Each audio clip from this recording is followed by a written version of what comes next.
નમસ્કાર વિદ્યાર્થી મિત્રો, આપણે ધોરણ 12 વિષય વાણિજ્ય વ્યવસ્થા અને સંચાલનમાં પ્રકરણ 8 નાણાકીય સંચાલનમાં આપણે પાના નંબર 84 થી કરી અને 88 સુધી આપણે અભ્યાસ કર્યો હતો.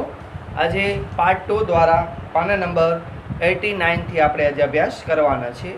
તો પ્રથમ મુદ્દો છે મૂડી માળખાને અસર કરતા પરિબળો. તો એને મૂડી માળખાને અસર કરતા બે પરિબળ છે, એક આંતરિક પરિબળો અને બીજા છે બાહ્ય પરિબળો. તો આંતરિક પરિબળો 7 છે અને બાહ્ય પરિબળો પણ 7 છે. તો સૌથી પહેલાં આપણે આંતરિક પરિબળોને આપણે જોશું. ઇન્ટરનલ ફેક્ટર્સ એટલે એના પ્રથમ મુદ્દો છે ધંધાનો પ્રકાર. કે જ્યારે કોઈ વેપારી કોઈ એકમોમાં પ્રમાણમાં કાયમી મૂડીની જરૂરિયાત ઓછી હોય છે, આવી સેવાકીય એકમોમાં સેવાના પ્રકારને આધારે તેને કાયમી મૂડી રોકાણ નક્કી થતી હોય છે. ધંધાના પ્રકારમાં કાયમી મૂડી જરૂર છે. બીજું છે ધંધાનું કદ. તો ધંધાનું કદ હંમેશા વિશાળ પાયા પર હોવાથી કાયમી મૂડીની જરૂરિયાત રહેતી હોય છે, અને આવા નાના કદના ઉદ્યોગો હોય તેને ઓછી કાયમી મૂડી પર જરૂરિયાત પડતી હોય છે.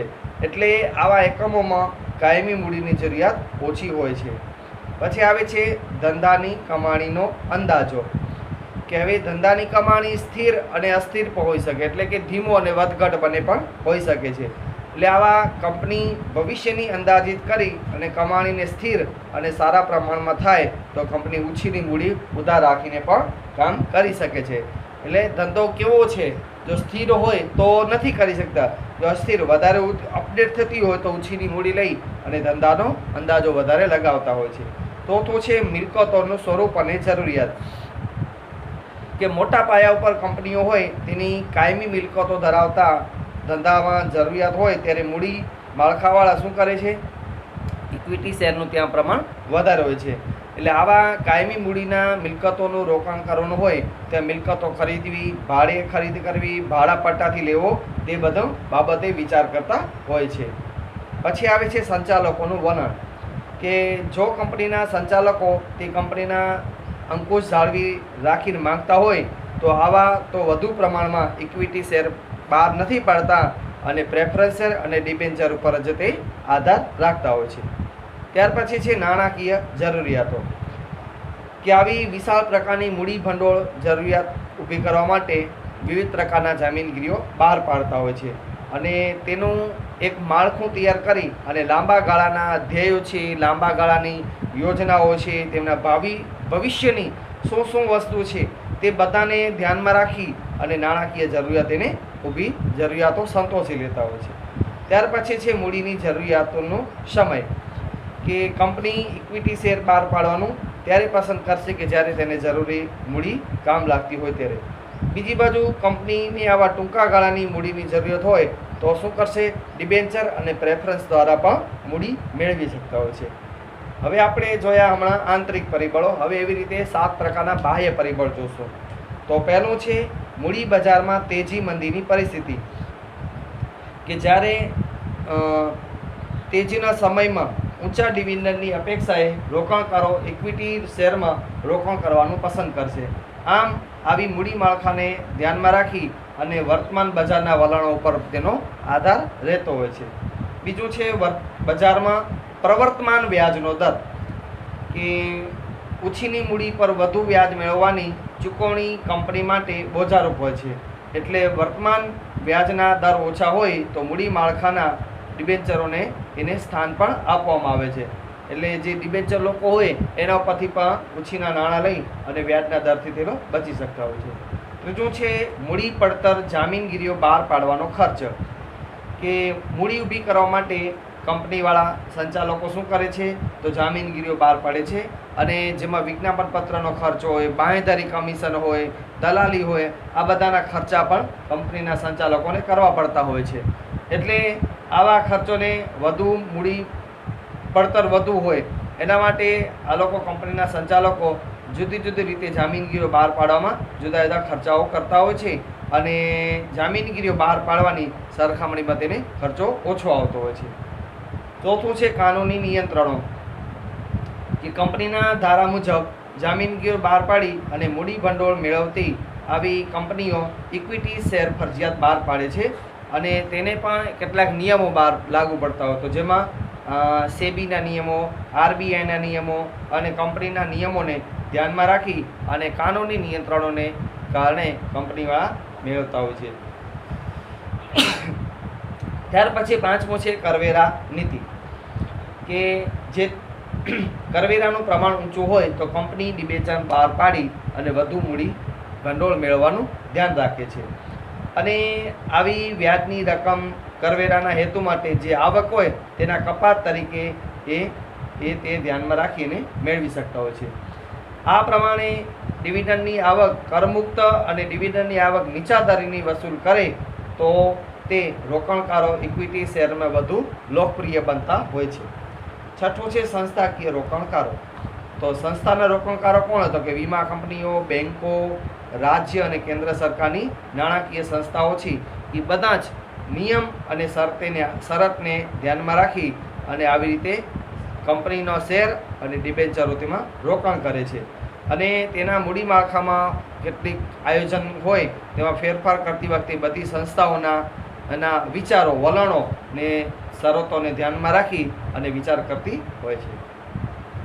સાતમું છે વિદેશી સંસ્થાકીય રોકાણકારો, કે હવે કોઈ પણ જેની વિદેશી રોકાણો છે આવી સંસ્થાઓમાં એક રોકાણ કરવા માટે કે સ્થાપના થઈ હોય તો બહાર નોંધાઈ ગયેલી કંપનીઓ છે એ આપણા ભારત દેશમાં પ્રાથમિક હોય કે ગૌણ હોય તે કોઈ પણ જામીનગીરીઓ લઈ અને તેઓ આપણા દેશમાં રોકાણ કરે છે. અને જો વિદેશી સંસ્થાઓ હોય તો સેબીની સમક્ષ, SEBIની સમક્ષ તેઓ કંપનીવાળા નોંધણી કરાવે છે. અને પછી આવી આપણી ભારતીય કંપનીઓ છે તેની સાથે કંપનીના શેર હોય, ડિબેન્ચર હોય, જે બાબતો ખરીદવાની મંજૂરી તેને આપવામાં આવે છે. ત્યાર પછી તે આપણી ભારતીય કંપનીઓ સાથે કરાર કરે છે અને મૂડીરોકાણ કરે છે. ત્યાર પછી નવો ટોપિક છે કાર્યશીલ મૂડી. હવે કાર્યશીલ મૂડી એટલે શું? તો કે ધંધામાં કાયમી મૂડી અને કાર્યશીલ મૂડીની જરૂરિયાત પડતી હોય છે. તો આપણે અગાઉ પ્રથમ પાઠમાં પણ અભ્યાસ કર્યો હતો કે કાયમી મૂડી કોને કહેવાય? તો કે જમીન, મકાન, યંત્રો ખરીદવા, આ બધા કાયમી મૂડીની જરૂર છે. જ્યારે કાર્યશીલ મૂડીમાં રોજબરોજના ખર્ચા કરવા પડતા હોય છે. એટલે એના માટે ધંધાની ચાલુ મિલકતો જેવી કે કાચો માલ, દેવાદારો, લેણી હુંડી આ વગેરેમાં રોકાણ કરતા હોય છે. આથી આ કાર્યશીલ મૂડીને જીવનના લોહી સમાન એટલે કે લાઈફ બ્લડ સમાન પણ કહેવામાં આવે છે. હવે કાર્યશીલની મૂડી લિંકન, ડોરિસ અને સ્ટ્વેટન આ ત્રણેય જણાએ એક સાથે વ્યાખ્યા આપી છે કે ચાલુ મિલકતોના ચાલુ જવાબદારીઓ ઉપરનો વધારો એટલે કાર્યશીલ મૂડી. એવા જ બીજા એક છે JS મિલ શું કહે છે કે ચાલુ મિલકતોનો સરવાળો એટલે ધંધાની કાર્યશીલ મૂડી.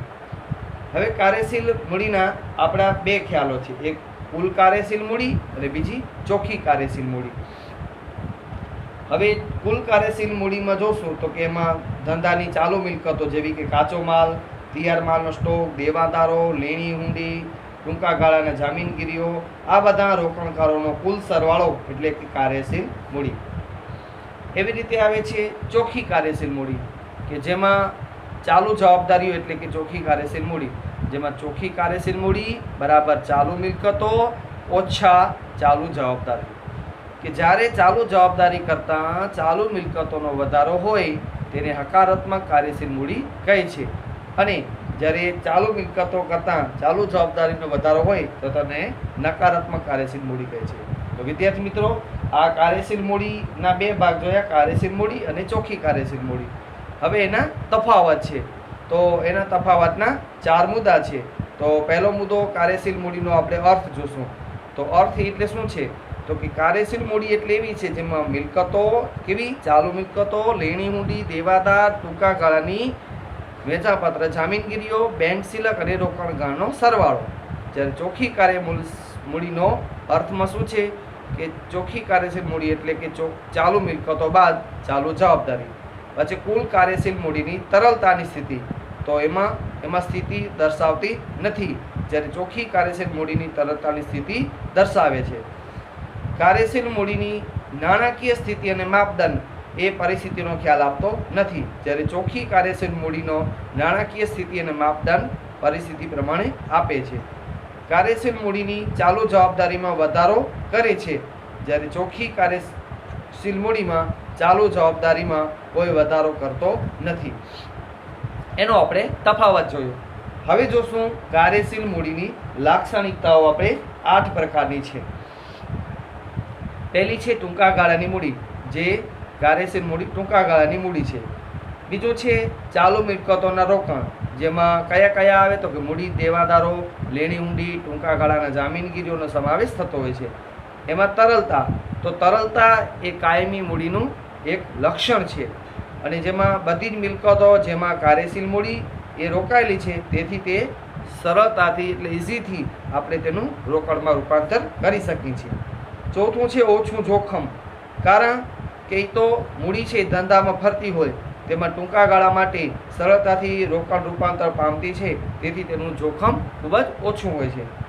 પાંચમું છે કાર્યશીલ મૂડીની લાક્ષણિકતામાં બદલાતો સ્વરૂપ, કે કાર્યશીલ મૂડીનું રોકાણ જે થયું છે એ સતત બદલાતું રહેતું હોય છે. તો કેવી રીતે બદલાય? તો દાખલા તરીકે કાચા માલનું અર્થ તૈયાર થતાં માલમાં રૂપાંતર થાય, પછી અર્ધ માલ તૈયાર હોય તેનો પૂર્ણ માલમાં તૈયાર થાય, અને શાખ પર વેચાય. તે બધા દેવાદારો રોકડથી તેમાં વેચાણ કરે છે, તેથી તેને રોકાણમાં રૂપાંતર થયું કહેવાય છે. એટલે કહેવાય કે કાર્યશીલની બદલાતી સ્વરૂપ છે. છઠ્ઠું છે રોજબરોજના ખર્ચા કરવા. તો કાર્યશીલ મૂડી માટે રોજ સતત બદલાતી રહે છે, એટલે રોજબરોજના ખર્ચા કરવા પડતા હોય છે. સાતમો પોઈન્ટ છે ઘસારો નહીં, કે ધંધામાં મૂડી હંમેશા ફરતી રહેતી હોય છે, એટલે તેનું બદલાતું ઘસારો ગણાતો નથી. એટલે આઠમો પોઈન્ટ છે ધંધાના પ્રકાર અને સ્વરૂપ પ્રમાણે જરૂરિયાત, કે કાયમ કોઈ પણ કાર્યશીલ મૂડીની જરૂરિયાત ધંધાના પ્રકાર અને સ્વરૂપ પર આધાર રાખે છે, તેથી તે ધંધાનું પ્રમાણ જુદું જુદું હોય છે.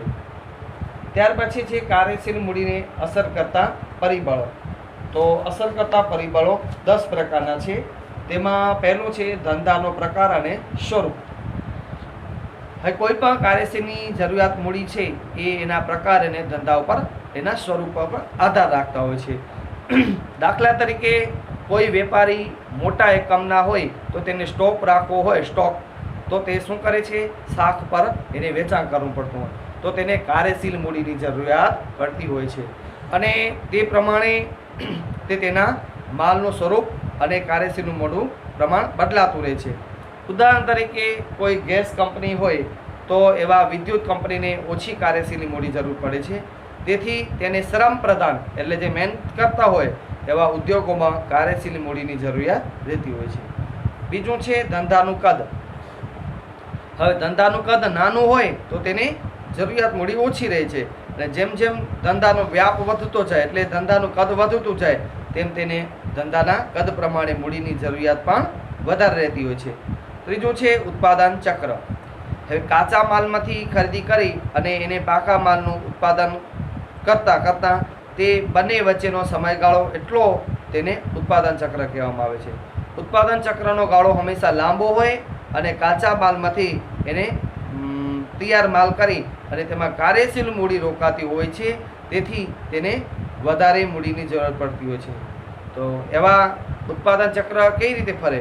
ઉદાહરણ તરીકે કોઈ કાચું સુતરાઉ કાપડ હોય તેને શણ એટલે કપાસમાંથી એનો ઉત્પાદનનો ચક્રનો સમયગાળો થાય, તો લાંબા ગાળાનો હોવાથી તેને વધારે કાર્યશીલ મૂડીની જરૂરિયાત રહેતી હોય છે. એવું જ ઉદાહરણ એક બીજું છે કે કોઈ બેકરીવાળા હોય કે ડેરી ઉદ્યોગવાળા હોય, આ બધા પ્રક્રિયાનો સમયગાળો ટૂંકો હોવાથી આમાં કાર્યશીલ મૂડીની જરૂરિયાત ઓછી હોય છે. કારણ કે બેકરીમાં ને દૂધ ઉત્પાદનમાં એમાં વધારે મૂડીની જરૂરિયાત રહેતી નથી, જ્યારે શણ કે કાપડ મિલો હોય એને વધારે મૂડીની જરૂર પડે, એટલે આ ઉત્પાદન ચક્ર ધીમે ધીમે ફરતું રહે છે. ચોથું છે ઉત્પાદન નીતિ અને માંગનો પ્રકાર, કે કોઈ પણ વર્ષ દરમિયાન સ્થિર ઉત્પાદનની નીતિ રાખવું હોય તો તે કાર્યશીલ મૂડીની વધારે જરૂર પડે છે. તો એવી કઈ વસ્તુ છે જે વર્ષ દરમિયાન રહી શકતી હોય? તો દાખલા તરીકે ગરમ કાપડાનું ઉત્પાદન કરતી કોઈ કંપની હોય એ મોટા ભાગે લગભગ વર્ષ દરમિયાન એટલે 12 માસ ઉત્પાદન ચાલુ રાખે છે, એટલે એને એની વેચાણ છે એ શિયાળાના ઋતુમાં થતું હોય છે, એટલે જ્યારે માંગ હોય ત્યારે તે ધંધાનું ઉત્પાદન નીતિ ધ્યાનમાં રાખે. પાંચમું છે કાચા માલનો સંગ્રહ. હવે આવા કાચા માલના પ્રાપ્તિ સ્થાનો, પ્રાપ્તિ એટલે જ્યાં મેળવવાના સ્થાન હોય ત્યારે ક્યારેક અનિયમિત પણ કાચો માલ પૂરો પાડતા હોય તો એ લોકો શું કરે છે, જે ઋતુ હોય તે ઋતુમાં જ તે કાચા માલનો જથ્થો સંગ્રહ કરે છે. તેથી તેને આવા લોકોને પણ કાર્યશીલ મૂડીમાં મોટા પાયે રોકાણ કરવું પડતું હોય છે. પછી છે શાખ નિધિ. શાખ નિધિ એટલે ઉધારમાં, કે શાખ ઉપર એટલે ઉધાર ઉપર વેચાણ નીતિ અપનાવવામાં આવે તો પણ તેને કાર્યશીલ મૂડીની જરૂરિયાત વધુ પડતી હોય છે. એટલે આવા લોકો કાચો માલ સરળતાથી શાખ ઉપર મળી રહે તેના માટે તેને મૂડીની જરૂરિયાત રહેતી હોય છે. એટલે આવા લોકો શાખ પર માલ મેળવવા માટે કાચા માલની ખરીદી હંમેશા રોકડેથી જ કરવી પડતી હોય છે. એટલે આવા લોકોને પણ, આવી કંપનીઓને કે આવા એકમોને પણ કાર્યશીલ મૂડીની જરૂરિયાત વધી જતી હોય છે. 7મું છે ચાલુ મિલકતોનું રોકડમાં રૂપાંતર કરવું. તો જેમ કે કોઈ દેવાદારો હોય, લેણદારો, એની પાસેથી ઉઘરાણી ઝડપથી વસૂલ કરવી હોય, પછી તૈયાર માલનું રોકડેથી વેચાણ કરવું, રોકાણ કરવું હોય, પછી લેણી ઊંડી હોય તેના પાસેથી નાણાં પાકતી મુદતે કે પાકતી તારીખો હોય તો તેને પ્રમાણસરમાં એને કાર્યશીલ મૂડીની પણ એને જરૂર પડતી હોય છે. આમ કંઈ તો આવી પરિસ્થિતિમાં કાર્યશીલ મૂડીની વધારે જરૂરિયાત રહેતી હોય છે. 8મું છે સ્ટોક ચલન દર, કે સ્ટોક ચલનનો દર નીચો હોય તો કાર્યશીલ મૂડીની જરૂરિયાત વધુ રહે છે. કારણ કે કાર્યશીલ મૂડી તૈયાર કરવામાં, માલ તૈયાર કરવામાં રોકાયેલી હોય છે. એટલે સ્ટોકનો દર રોકાતો હોય એટલે કાર્યશીલ મૂડીની વધુ જરૂર પડે. 9મું છે કામગીરીની કાર્યક્ષમતા, કે આવી સંચાલકીય કામગીરીની કાર્યક્ષમતામાં જે સાધનોનો ઉપયોગ અને તેનો બગાડ ઓછો કરી અને તેના માટે જલ્દીથી ઉઘરાણી ઝડપી બનાવવા માટે કાર્યશીલ મૂડીની જરૂરિયાત ઘટાડી શકાય. ક્યારે? તો કે કામગીરીની કાર્યક્ષમતા ઉપર આધાર રાખે છે. ત્યાર પછી 10મું છે નફાની ફાળવણી, કે ડિવિડન્ડ તરીકે કરવામાં આવેલી નફાની ફાળવણી રોકડને અસર કરે છે. કારણ કે તેમાં રોકડ જ આવા ચૂકવવો પડતો હોય છે. તેથી આવી કંપની એ ડિવિડન્ડ તરીકે ફાળવણી કરતી હોય ત્યારે ધંધામાંથી રોકડ વધુ બહાર જાય એટલે પણ એને કાર્યશીલ મૂડીની જરૂરિયાત વધારે રહેતી હોય છે. વિદ્યાર્થી મિત્રો, આપણે આ 10 પ્રકારના કાર્યશીલ મૂડીની અસર કરતા પરિબળો જોયા. ત્યાર પછી હવે જોશું કાયમી મૂડી. હવે કાયમી મૂડીના પણ આપણે જોશું. તો કાયમી મૂડી એટલે શું? તો કાયમી મૂડી એટલે કે લાંબા ગાળાની મૂડી, જેમાં 5 વર્ષ કે તેથી વધુ સમય માટે ધંધામાં રોકાયેલી મૂડીને આપણે કાયમી મૂડી કહેશું. તો કાયમી મૂડીમાં શું આવે? તો કે કાયમી મિલકતોમાં જમીન, મકાન, યંત્ર, પ્લાન્ટ, ફર્નિચર આ બધા રોકાયેલા હોય છે. એટલે આ મૂડી લાંબા ગાળાની મૂડી એ ચાલુ રાખવા માટે રહેતી હોય છે. તેની 7 પ્રકારની લાક્ષણિકતાઓ છે. પહેલી છે લાંબો ગાળો. તો કાયમી મૂડીના સમયગાળો છે 5 વર્ષ કે તેનાથી વધુ સમય માટે રોકાયેલી હોય તેને લાંબા ગાળા માટે હોય છે. બીજું છે વિવિધ પ્રકારના ધંધામાં જુદું જુદું પ્રમાણ, જેમાં કે યંત્ર સામગ્રી, રાસાયણિક ઉદ્યોગોમાં કાયમી મૂડીની પ્રમાણ જરૂર પડે છે. તેથી વેપારી આવા એકમોમાં કાયમી મૂડીનું પ્રમાણ ઓછું રાખતા હોય છે. ત્રીજું છે ઘટકો. તો કાયમી મૂડીના લાક્ષણિકતામાં ઘટકો કયા કયા હોય? તો કે જમીન, મકાન, પ્લાન્ટ, યંત્રો, વાહનો, ફર્નિચર આ બધાનો સમાવેશ થાય. હવે તરલતા ઓછી કેમ છે? તો કે મૂડી લાંબા ગાળા સુધી અને કાયમી મિલકતોના રોકાણ કરવા માટે સરળતાથી રૂપાંતર થતું નથી. તેથી તેમાં તરલતા એટલે માપદંડ એમાં ઓછું હોય છે. 5મી લાક્ષણિકતા છે જોખમ, કે કાયમી મૂડીમાં રોકાયેલી મિલકતો હોય છે એમાં લાંબા ગાળાની હોય તેથી તેમાં જોખમનું પ્રમાણ થતું હોય છે. એટલે આવા માટે રાજકીય, સામાજિક અને આર્થિક પરિબળોને ધ્યાનમાં રાખી અને જોખમનું પ્રમાણ વધારે થતા હોય છે. ત્યાર પછી 6ઠ્ઠી લાક્ષણિકતા છે ઘસારો. હવે કાયમી મિલકતો પર ઘસારો તો વધારે થતો હોય છે. એટલે આવી કાયમી મૂડીની ચોપડે કિંમતમાં ઘટાડો થતો રહેતો હોય છે. 7મું છે પ્રાપ્તિ સ્થાનો. તો કાયમી મૂડી પ્રાપ્તિ સ્થાન ક્યાંથી થાય? તો કે ધંધાના જે સ્થાપકો હોય છે એ ધંધાના માલિકો પાસેથી, પછી વિવિધ જામીનગીરીઓ પાસેથી, પછી નાણાકીય સંસ્થાઓ. આ 4 રીતે કાયમી મૂડીનું ફરીથી ધંધામાં રોકાણ કરવા માટે એ સ્થાન રૂપિયા કે પૈસા લઈ શકાતા હોય છે. પછી કાયમી મૂડીને અસર કરતા પરિબળો 7 પ્રકારના છે. તેમાં પહેલું છે ધંધાનો પ્રકાર અને સ્વરૂપ. તો ધંધાનો પ્રકાર ક્યાંથી આવે તો કે વહાણવટા ઉદ્યોગ, લોખંડ અને સ્ટીમર ઉદ્યોગ, ખનિજ ઉદ્યોગ અને વિશાળ પ્રમાણમાં જે કામ કરતા હોય તેની પાસેથી કાયમી મૂડી મળી રહેતી હોય છે. આમ આવી સેવાઓ પૂરી પાડવા માટે કાયમી મૂડીની જરૂરિયાત પ્રમાણમાં ઓછી રહેતી હોય છે. બીજું છે એકમોનું કદ, કે એકમો કોઈ પણ ઔદ્યોગિક એકમો હોય એના પ્રમાણમાં ઓછી કાયમી મૂડીની જરૂરિયાત રહેતી હોય છે. તો કેમાં તો કે ગૃહ ઉદ્યોગોનું, પછી ખાંડ ઉદ્યોગ, સુતરાઉ કાપડ, આવા બધા ઓછી કાયમી મૂડીની જરૂરિયાત પડતી હોય છે. જ્યારે મોટા મોટા ઉદ્યોગો હોય જેમાં વાહનોનું ઉત્પાદન અને કોઈ પણ એકમો હોય એનું કદ મોટું હોય તો એને વધારે મૂડીની જરૂરિયાત પ્રમાણમાં રહેતી હોય છે. ત્રીજો કાયમી મૂડીને અસર કરતા પરિબળમાં ત્રીજું છે માલિકી કે ભાડા ભથ્થાનો ઉપયોગ. જેમાં કોઈ પણ સંચાલકો છે એ સંચાલન કરતા હોય તેમાં કાયમી મૂડીની મિલકતો ખરીદવા માટે ભાડા ભથ્થાથી એ કોઈ પણ મેળવે તો તેનું મૂડીનું રોકાણ ઘટાડી શકાય અને કાયમી મૂડીનું જોખમ પણ એને ઘટી શકે છે. જો ભાડા ભથ્થાની જમીન લે તો એને ઓછું રૂપિયાની જરૂર પડે. ચોથું છે સંશોધન ખર્ચ, કે હવે જ્યારે કોઈ પણ આવા ઔદ્યોગિક એકમો છે એની પેદાશોને કે ઉપયોગી બનાવવા માટે ઉત્પાદન ખર્ચ એને ઘટાડવા, પછી વસ્તુનો આકાર અને એની રચના હોય, આ બધી બાબતોનું સંશોધન કરી તર્ક વિતર્ક કરી અને હાથ ધરે છે અને એના માટે તેની કાયમી મૂડીની જરૂરિયાત પણ રહેતી હોય છે.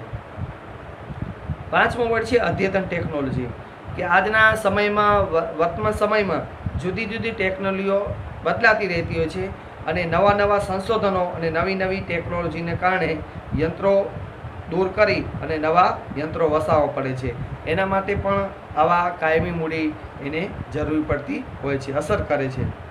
છઠ્ઠું છે સરકારી મદદ અને કરવેરાની નીતિ, કે આજે પ્રાદેશિક વિસ્તારોમાં વિકાસને સમતોલિત બનાવવા માટે સરકાર શું કરે છે, ઉદ્યોગોને ગ્રાન્ટ અને સબસિડી આપતી હોય છે. દાખલા તરીકે કોઈ સરકાર ઉદ્યોગોને અને જમીનો અને એને એવા ઔદ્યોગિક શેડની એને સહાય પૂરી પાડે છે, જેનાથી તેને કાયમી મૂડીની જરૂરિયાતો ઘટી જતી હોય છે. કારણ કે જ્યાં ત્યાંથી એને બીજે જ્યાં ત્યાંથી એને મૂડી ભેગા કરવી પડતી નથી, એને સરકાર આવી સબસિડી રૂપે કે ગ્રાન્ટ સ્વરૂપે આપતી હોય છે. તો ઉદાહરણ તરીકે કોઈ સરકાર છે એ યંત્રો ઉપર ઉદાર ઘસારાની નીતિ અમલમાં મૂકે તો તેને જૂના યંત્રોને સ્થાને નવા સ્થાનો ખરીદવાનું એને આકર્ષણ એને સરકાર આપતી હોય છે. તો આવી મૂડી માટે સરકાર વધારાની કાયમી મૂડીની જરૂરિયાત પર એને ઝડપી બનતી હોય છે. એટલે આવી રીતે એને સરકાર અને કરવેરાની નીતિને કારણે એ પણ કાયમી મૂડીમાં એક એને અસર કરે છે. ત્યાર પછી સાતમો પોઈન્ટ છે સ્થાપનાનો ખર્ચ. હવે આવી કંપની કોઈ પણ સ્વરૂપ એનું હોય તેની માલિકી, ભાગીદારી પેટે, સહકારી મંડળીઓ, એને સ્થાપનાના ખર્ચો ઓછા થતા હોય છે. તો આવી કંપનીઓને દસ્તાવેજો તૈયાર કરવા માટે ખર્ચાઓ કરવા પડે, તો તેના માટે એને કંપનીને નોંધણી કરવા માટે ફી હોય, પછી એના માટે જુદા જુદા વ્યક્તિઓની સલાહ લેવા માટે નિષ્ણાંતોની ફી હોય, પછી કાનૂની ખર્ચા હોય એટલે કાયદાકીય એને બધા એના જે પસાર કરવા માટે ડોક્યુમેન્ટ્સ એને પણ એને કાયમી મૂડીની જરૂરિયાત રહેતી હોય છે. એટલે આપણે 7 પ્રકારના કાયમી મૂડીની અસર કરતા પરિબળો જોયા. હવે આપણે આ પ્રકારનો અંતિમ મુદ્દો જોશું કે કાયમી મૂડી અને કાર્યશીલ મૂડી વચ્ચેનો તફાવત. તો હવે આપણે એના બંનેના તફાવતના 7 મુદ્દાઓ છે. તો સૌથી પહેલાં છે કાયમી મૂડીનો અર્થ. તો કાયમી મૂડી કોને કહેવાય તો કે જેમાં જમીન, મકાન, યંત્ર, ફર્નિચર આ બધા કાયમી મૂડી કહે છે. જ્યારે કાર્યશીલ મૂડીમાં શું કહેવાય તો કે કાચા માલ અને તૈયાર કરેલો માલનો સ્ટોક, દેવાદારો, લેણી હુંડી આ બધા કાર્યશીલ મૂડીમાં આવે છે. પછી કાયમી મૂડીનો સમયગાળો કેવો છે તો કે લાંબા ગાળાનો હોય છે, જ્યારે કાર્યશીલ મૂડીનો સમયગાળો ખૂબ જ ટૂંકા ગાળા માટે હોય છે. કાર્યશીલ મૂડીની તરલતા કેવી હોય છે તો કે એમાં કાયમી મિલકતો રોકાયેલી હોવાથી તેનું તરલતાનું પ્રમાણ નજીવું છે, એટલે નીચું છે, જ્યારે કાર્યશીલ મૂડીની તરલતાનું પ્રમાણ ઊંચું છે. કાયમી મૂડીની જોખમ વધુ હોય છે, જ્યારે કાર્યશીલ મૂડીનું જોખમ ઓછું હોય છે. કાયમી મૂડીની જરૂરિયાતમાં જરૂરી જમીન, મકાન, પ્લાન્ટ, યંત્ર કાયમી મૂડી ખરીદવા માટે જરૂરી પડતી હોય છે, જ્યારે કાર્યશીલ મૂડીની જરૂરિયાત માટે એમાં તો શું હોય રોજબરોજના ખર્ચાઓ હોય, જેવા કે મજૂરી, પછી વેતન ચૂકવવું, કાચા માલની આ બધા માટે જરૂરી પડતી હોય છે. કાયમી મૂડીના પ્રાપ્તિ સ્થાનો કેવા હોય તો કે શેર અને ડિબેન્ચર બહાર પાડીને નાણાકીય સંસ્થાઓ પાસેથી મેળવી શકાય છે. જ્યારે કાર્યશીલ મૂડીના પ્રાપ્તિ સ્થાનો માટે કેવા હોય તો કે વેપારી હોય ને એની પાસે શાખથી, પછી બેંક પાસેથી ઓવરડ્રાફ્ટ મેળવીને, કે દેશી સરાફ હોય, સરાફી એટલે પેઢીઓ હોય, આવી પેઢીઓ પાસેથી પણ એને કાર્યશીલ મૂડી મેળવી શકતા હોય છે. પછી કાયમી મૂડીનો ઘસારો કેવો હોય તો કે એની જે રોકાયેલી મૂડી હોય એના ઘસારાને પાત્ર બનતું હોય છે. જ્યારે કાર્યશીલ મૂડીમાં ઘસારો કેવો હોય તો કે મૂડીનો ઘસારો ગણાતો નથી અને કાયમી મૂડીમાં ઘસારો એ ગણાય છે. તો વિદ્યાર્થી મિત્રો, આપણે આ પ્રકરણ બોમ્બની અંદર પ્રકરણ 8 નાણાકીય સંચાલનમાં પાર્ટ 1 અને પાર્ટ દ્વારા આપણે જુદા જુદા ઘણા બધા મુદ્દાઓને આપણે અભ્યાસ કર્યો. જેમાં સૌથી પહેલાં આપણે બંને પાર્ટનો તમને ટૂંકમાં કહી દઉં તો સૌથી પહેલાં આપણે નાણાકીય સંચાલનની અર્થ અને વ્યાખ્યાઓનો અભ્યાસ કર્યો. પછી લાક્ષણિકતાઓ 8 પ્રકારની જોઈ, જેમાં સંચાલનની શાખા, વિશાળ કાર્યક્ષેત્ર, સંચાલકીય નિર્ણયોનો આધાર, નાણાકીય નિર્ણય સાથે સંબંધ, માલિકી, મહત્તમ આર્થિક કલ્યાણ હેતુ, ચાવીરૂપ સ્થાન, સંચાલન અને વિસ્તારો સાથે સંબંધ અને 2 ભાગમાં વિભાજન. ત્યાર પછી નાણાકીય સંચાલન હેતુઓ, તેમાં 2 જોયા, એક નફાની મહત્તમીકરણનો હેતુ અને બીજું સંપત્તિનો મહત્તમીકરણનો હેતુ. પછી નાણાકીય સંચાલનનું મહત્વ 9 પ્રકારના અભ્યાસ કર્યો. પછી નાણાકીય નિર્ણયો હતા, એમાં 2, રોકાણ સંબંધિત નિર્ણયો અને ધિરાણ સંબંધિત નિર્ણયો. હવે ધિરાણ સંબંધિત નિર્ણયને અસર કરતા પરિબળો 2 હતા, એક આંતરિક પરિબળ અને બીજો બાહ્ય પરિબળ. અને ત્રીજો આજના અભ્યાસમાં જોયો કે ડિવિડન્ડ સંબંધિત નિર્ણયો. પછી ત્યાર પછી નવો પોઈન્ટ ભણ્યા હતા મૂડી માળખું, તો તેનો પણ આપણે વ્યાખ્યાઓ આપણે જોઈ. પછી આદર્શ મૂડીની માળખાની લાક્ષણિકતાઓ 9 પ્રકારની જોઈ. પછી મૂડી માળખાના પ્રકારો આપણે જોયા, 4 પ્રકારના જોયા. પછી મૂડી માળખાને અસર કરતા પરિબળો, આંતરિક પરિબળોમાં 7 પ્રકાર હતા અને બાહ્ય પરિબળોમાં આપણે જોયા 7 પ્રકાર હતા. ત્યાર પછી કાર્યશીલ મૂડી જોઈ, તેની અર્થ અને વ્યાખ્યાઓ પણ જોઈ. અને કાર્યશીલ મૂડીની 2 જોઈ, એક કુલ કાર્યશીલ મૂડી અને બીજી ચોખ્ખી કાર્યશીલ મૂડી. પછી કુલ કાર્યશીલ મૂડી અને ચોખ્ખી કાર્યશીલ મૂડી વચ્ચેનો આપણા તફાવત પણ જોયા 4 પ્રકારના મુદ્દામાં. પછી કાર્યશીલ મૂડીને અસર કરતા લક્ષણો 8 પ્રકારના જોયા અને કાર્યશીલ મૂડીને અસર કરતા પરિબળો એ પણ 10 પ્રકારના જોયા. પછી કાયમી મૂડી જોઈ, તો કાયમી મૂડીનો પણ અર્થ અને વ્યાખ્યા જોઈ અને તેના લાક્ષણિકતાઓ 7 પ્રકારની અભ્યાસ કર્યો. હવે કાયમી મૂડીની જરૂરિયાતોને અસર કરતા પરિબળો 7 પ્રકારના જોયા અને ત્યાર પછી કાયમી મૂડી અને કાર્યશીલ મૂડી વચ્ચેનો તફાવત 7 પ્રકારના મુદ્દાઓનો આપણે અભ્યાસ કર્યો. તો વિદ્યાર્થી મિત્રો, આ પ્રકરણ 8માંથી તમે MCQs 1 વાક્ય અને નાના પ્રશ્નો બધામાંથી 3 પ્રશ્નો તમારે IMP લાગે એ તમારે નોટબુકમાં ગૃહ કાર્ય સ્વરૂપે લખી અને મને મોકલાવવાનો રહેશે. અસ્તુ.